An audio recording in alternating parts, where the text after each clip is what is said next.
봅니다.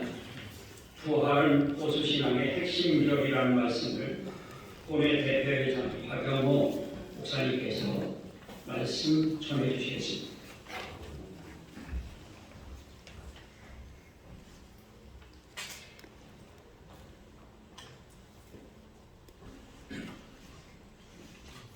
한국기독교 보수전 협의회 줄여서는 한기보라고 합니다. 한기보 가족이 모여서 예수님의 부활을 진심으로 축하를 합니다. 그리고 아울러서 2부에서는 우리 한기보의 큰 발전을 위해서 이제 이사장 성에서 이사장 취임식까지 하게 되었습니다. 예수 그리스도의 부활은 보수신학의 교리의 기초입니다. 좀 더 정확히 말하자면 부활 교리는 보수교단 교리의 핵심입니다. 보수신학은 전통적 전통신학을 대상하고 있습니다. 그래서 보수신학은 예수님의 성육신, 십자가의 죽으심, 부활교리, 그 다음에 영원한 천국 생명, 이 네 가지를 핵심 교리로 삼고 있습니다. 부활 교리가 부정되면 보수신학의 근거 자체가 무너지고 맙니다. 그리스도가 살아나신 부활이 없으면 우리 목사님들의 설교가 잘못된 헛것이 되고 우리 믿음도 헛것이 되고 우리가 살아나신 부활이 없으면 여전히 죄 가운데 살게 됩니다. 그리스도가 살아나신 부활이 그리스도 안에 잠자는 자도 다 멸망하고 맙니다. 모든 희망을 잃어버립니다. 우리 자신은 모든 사람 중에서 비참한 사람이 될 수도 있습니다. 그러나 예수님의 부활의 중요성 때문에 여러 번 반복해서 예수님께서 제자들에게 나타나서 부인할 수 없는 많은 증거를 남겨주셨습니다. 부활 후에 주님이 제자들 가운데 몇 번 나타났는지 세어보는 것도 흥미있는 일입니다. 제 사복음서 공감보험서에서 아마 주님이 제가 알기로는 6번 나타나셨습니다. 제자들 가운데 공개적으로 나타나시기도 하셨고 제자들과 함께 먹고 마시기도 하셨습니다. 제자들은 예수님의 못자국난 손과 옆구리를 만져보았고 주님의 목소리를 직접 듣고서 십자가에 못 박힌 예수님이 부활하신 것을 확인했습니다. 주님은 우리의 눈과 귀에 증거를 보여줄 뿐만 아니라 직접 만져볼 수 있게 하셔서 부활이 현실인 것을 증명해 보였습니다. 예수님이 다양한 사람들에게 자신의 부활을 보여 주었습니다. 때로는 베드로나 막달라 마리아처럼 개인에게 나타나시기도 하셨습니다. 갈릴리 해변에서 제자들에게 또 나타나셨습니다. 한 번은 11 제자들이 유대인들이 들어와서 문을 닫고 숨어있던 곳에 나타나기도 하셨습니다. 예수님을 직접 만난 사람들은 그 이후에 대다수 살아서 부활 사건의 증인이 되었습니다. 제자들 모두 동시에 유령이나 것을 보았을 가능성이 거의 없습니다. 이처럼 주님의 부활 사건은 역사상의 어떤 사건보다 더 많은 신빙성과 증거를 가지고 있는 사건입니다. 어떤 논쟁과 회의도 일어날 수 없는 분명한 진실입니다.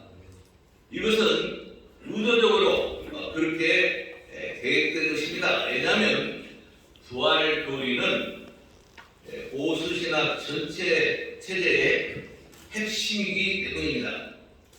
부활하셔야 오순절 성령을 보내줄 수 있습니다. 그리고 예수님이 재림해서 우리를 새하늘과 새 땅으로 영접할 수 있습니다. 우리 한의원은 예수님의 부활의 중요성을 깨닫고 오늘 모여 축하 예배를 드리는 것입니다. 주님이 오늘 사망에서 일어나셔서 부활하셨습니다. 드디어 사탄의 제국은 무너졌습니다. 한기문은 오늘 부활의 승리를 전파해야 합니다. 주의 부활을 분명히 올바로 선포해야 됩니다. 우리가 결코 잊지 말아야 할 것은 주님이 부활했을 때 주 안에 그한 모든 한기고 새 가족들은 함께 살아난다는 사실입니다.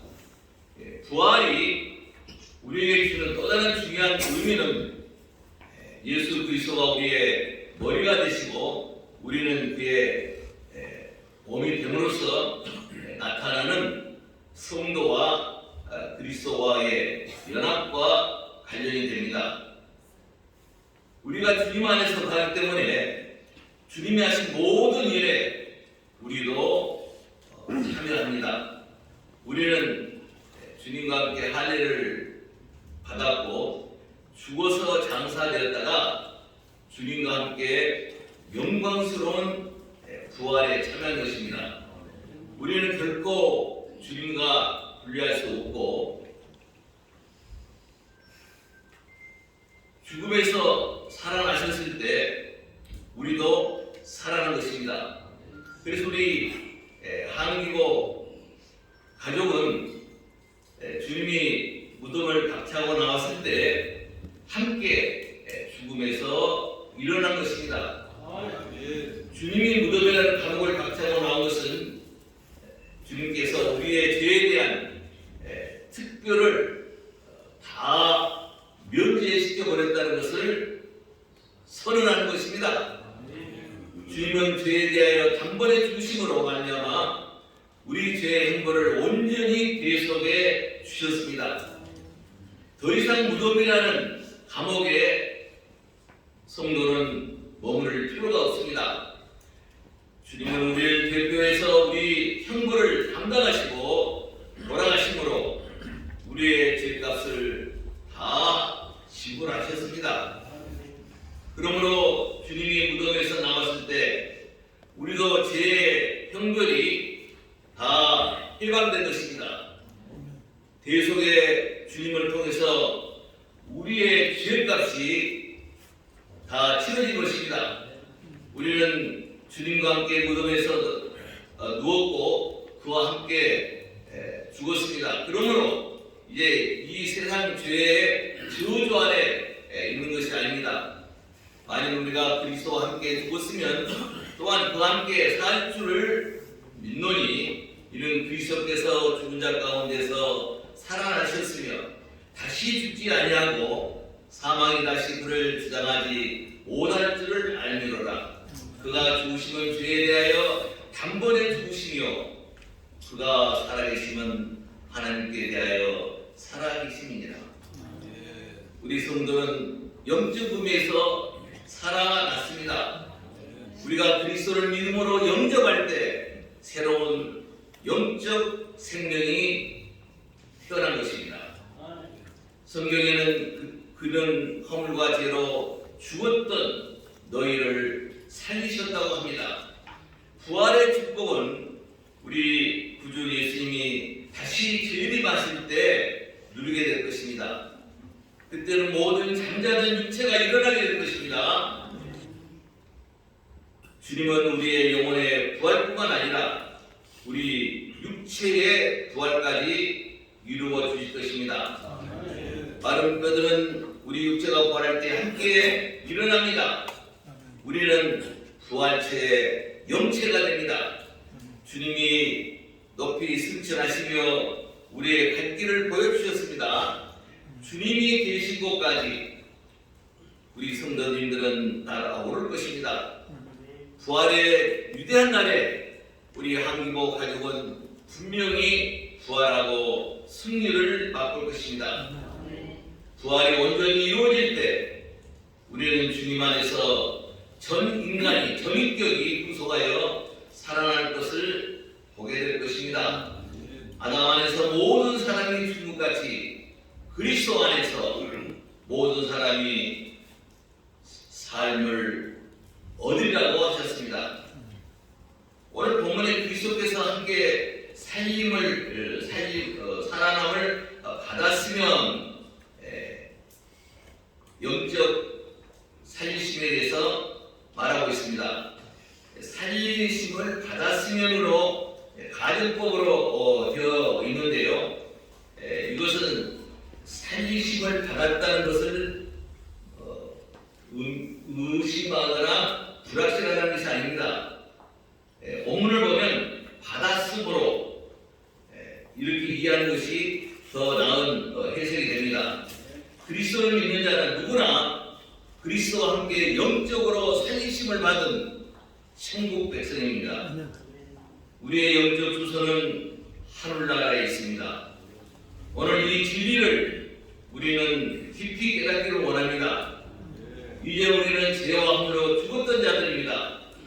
그러나 예수를 믿고 성령으로 말미암아 다시 살아난 거룩한 하늘의 백성이 되었습니다. 이제 우리는 더 이상 죽은 자가 아닙니다. 우리는 무덤에 누워서 부패되었습니다. 그때는 우리 자신을 스스로 일으킬 수가 없었습니다. 눈을 가져도 볼 수가 없었습니다. 귀가 있어도 들을 수가 없었습니다. 심장이 있어도 사랑을 할 수가 없었습니다. 손은 뺏자 내마나 뻗을 힘이 없었습니다. 도덕적 선에 대한 의식은 있었지만 선을 행할 능력은 없었습니다. 우리는 늘 선한 일을 행하지 못한 죄자 때문에 눌러 살고 있습니다. 우리에게 선을 행할 능력이 있다고 믿었기 때문입니다. 우리는 영적으로 죄악의 상태에서 죽어 있었습니다. 그러나 성령님의 오심으로 우리는 다시 영적으로 살아난 것입니다. 그리스도를 처음 만났을 때 우리 영혼이 느꼈던 그 놀라운 사실을 우리는 기억할 수 있습니다. 마치 익사 직전에 있던 사람이 다시 호흡하며 깨어날 때 겪어야 하는 고통 같은 통증을 우리는 느꼈을 줄 압니다. 다가올 심판에 대한 두려움과 정죄의식이 사로잡힙니다. 정죄감을 느끼고 죄를 고백하고 회개하고 우리는 눈물을 흘렸습니다. 이것은 생명으로 가는 귀한 발자국입니다. 이제 우리는 주님의 옷깃을 만질 수 있습니다. 우리의 발은 걷게 되어서 순종의 길을 갈 수 있습니다. 이제 우리는 기쁨으로 우리의 눈은 빛나고 반짝이게 됐습니다. 우리는 주 안에 있는 믿음의 새 가족입니다. 한기복 가족은 더 이상 영적으로 죽은 자들이 아닙니다. 그리스도를 믿는 거룩한 행위를 선택하셨다면 더 이상 영적으로 죽은 자가 아닙니다. 그리스도를 부활하게 하시고 하늘 보좌에 앉으신 전능하신 하나님은 그리스도를 믿는 자들을 사망에서 생명으로 옮겨 놓으셨습니다. 이제 한기복 가족은 새로운 피조물입니다. 그리스도 안에서 중생하고 새롭게 탄생하였습니다. 새로운 삶을 살게 되었습니다. 그리스도가 우리의 생명이 되었습니다. 우리가 전에는 알지도 못했고 주님을 떠나서 결코 이해할 수 없었던 영원한 생명을 우리는 받은 것입니다. 이제 주님과 함께 일으킴을 받았으므로 세상 상황 가운데서 거하지 않습니다. 우리는 새로운 삶을 주님께서 값주고 사셨습니다. 우리가 알아야 될 것은 우리가 주님과 함께 영적으로 살리심을 받았다는 우리 안에 육체적으로 놀라운 변화가 일어나는 것입니다. 죽은 자들이 육체적으로 부활할 때 죽을 때의 모습으로 부활하지 않습니다. 우리는 변화된 모습으로 부활하게 될 것입니다. 이 변화의 씨앗이 우리에게 심어진 것입니다. 마치 땅에 씨를 뿌려주면 다시 살아날 때 잎이 자라고 그 후에 줄기가 자라서 점차 꽃이 피고 열매를 맺는 그런 역사가 있습니다. 마찬가지로 우리 성도는 새 옷을 입고 부활하게 되는 것입니다. 의와 거룩함으로 휘조된 우리의 이미지를 따라서 새롭게 새 사람으로 태어나는 것입니다. 성령이 우리 안에 역사한 놀라운 변화를 생각해 보시기 바랍니다. 중생하기 전에 우리 영혼은 마치 죽은 육신 안에 마치 썩은 것을 볼 수 있었습니다. 그래서 모든 악한 것과 추한 것을 보면 저주할 수 없이 그쪽으로 때로는 달려가는 그런 모습이었습니다. 어떤 이들에게는 이 성향이 표면적으로 나타나지 않지만 내면의 고통으로 일어나고 있습니다. 반면에 어떤 이는 표면에 현저히 드러나서 바라볼 수 없는 타락의 지경에 이르고 맙니다. 우리 성도는 중생한 이후에 우리 내면에 썩을 것의 세력은 다 무너지고 새 생명이 그것을 극복했습니다. 우리 안에 살아있고 썩지 않는 씨가 영원히 가기 때문입니다. 썩을 것은 이제 우리에게는 다 떠났습니다. 이것은 참으로 그리스도인들에게는 보수신앙을 지키는 사람들에게는 놀라운 일입니다. 우리는 영적으로 죽어있는 상태를 사도행전 바울은 말합니다. 야간 것으로 심었다고 합니다. 우리 스스로 어떤 선한 일도 할 수 없는 상태를 말합니다. 우리는 선에 대해서 완전히 무익한 상태였습니다. 죄의 포로였습니다. 어떤 선한 행을 할 수 없었습니다. 완전히 무기력한 상태였습니다. 죄의 포로였습니다. 선한 행실을 할 수가 없었습니다. 주님도 나를 떠나서 너희가 아무것도 할 수 없다 그랬습니다. 생각에서조차 우리는 선한 일을 행할 수가 없었습니다. 그러나 우리가 이미 연약할 대로 연약했지만은 예수님께서 경건치 않은 저희들을 위해서 십자가에서 보혈의 피를 흘렸습니다. 우리가 주님이 십자가에서 보혈의 피를 흘렸을 때 남이 핍박이 되었다겠습니다. 우리 보수신앙을 지킨 사람은 골고다 십자가 밑에서 주님의 보혈의 피를 내 심장에 받아야 합니다. 이제 육체적인 것에서 영적인 것으로 바꾸는 일은 오직 주님만이 할 수 있습니다. 우리가 오직 하나님께만 이제 영광을 돌릴 수가 있습니다. 주님 안에서 다시 일으킴을 받음으로 우리는 새로운 생명을 얻었고 놀라운 변화가 내 안에서 일어나는 것입니다. 이제 옛 것은 지나갔으니 보라 새 것이 되었도다.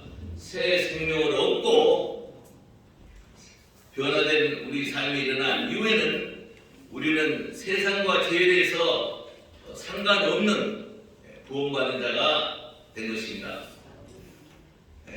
무덤은 죽은 악한 자들이 거하기 좋은 곳입니다. 우등은 그들에게 심실이라고 할 수 있습니다. 그래서 죽은 자는 의식이 없이 잠들어 있습니다.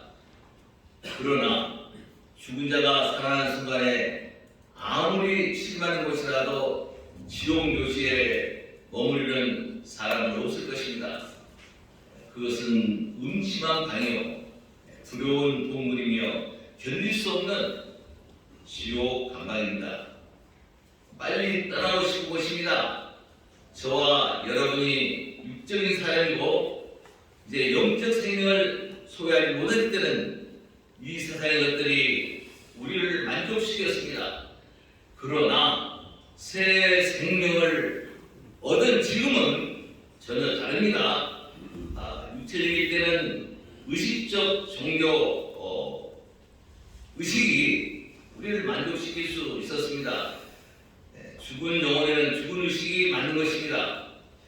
이런 의미에서 죽은 유대교나 이 다원주의 신앙을 주장하는 따브르시 씨는 복음의 기초인 예식의 멍에안에 머물고 맙니다.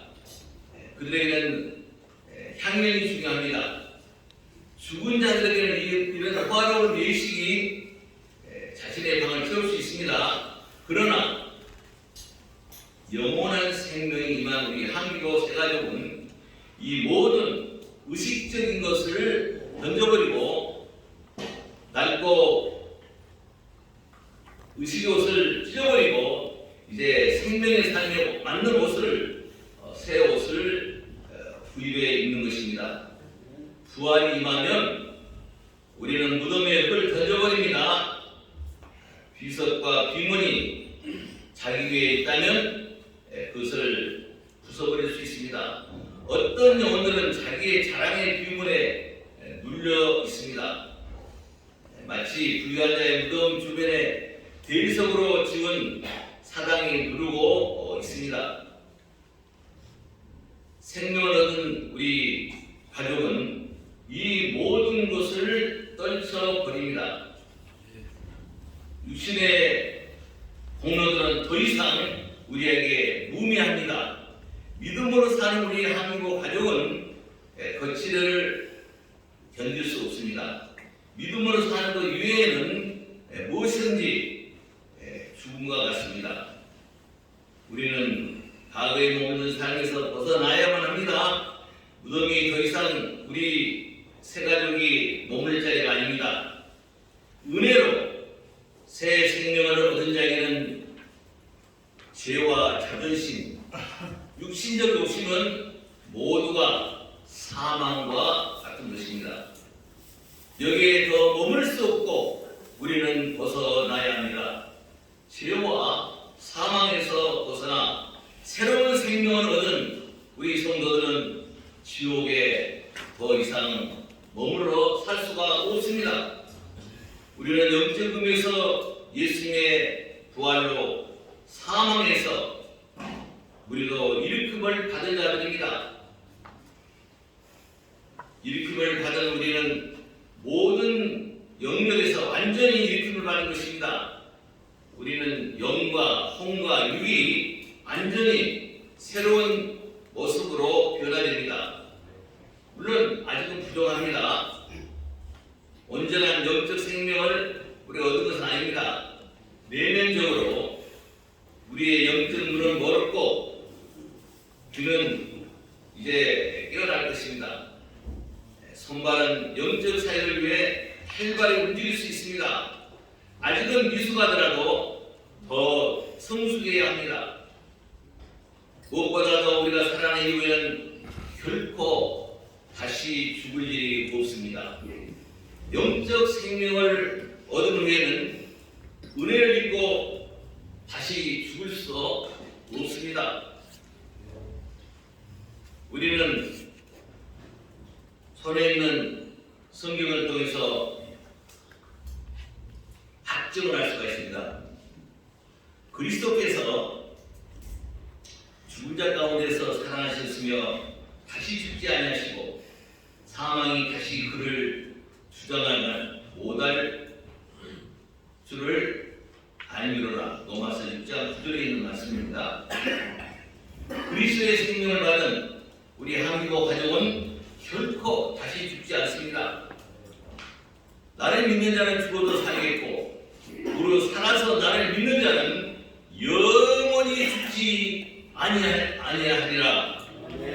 우리에게 주시는 새 생명은 그 속에서 영생하도록 솟아나는 샘물이 될 것입니다.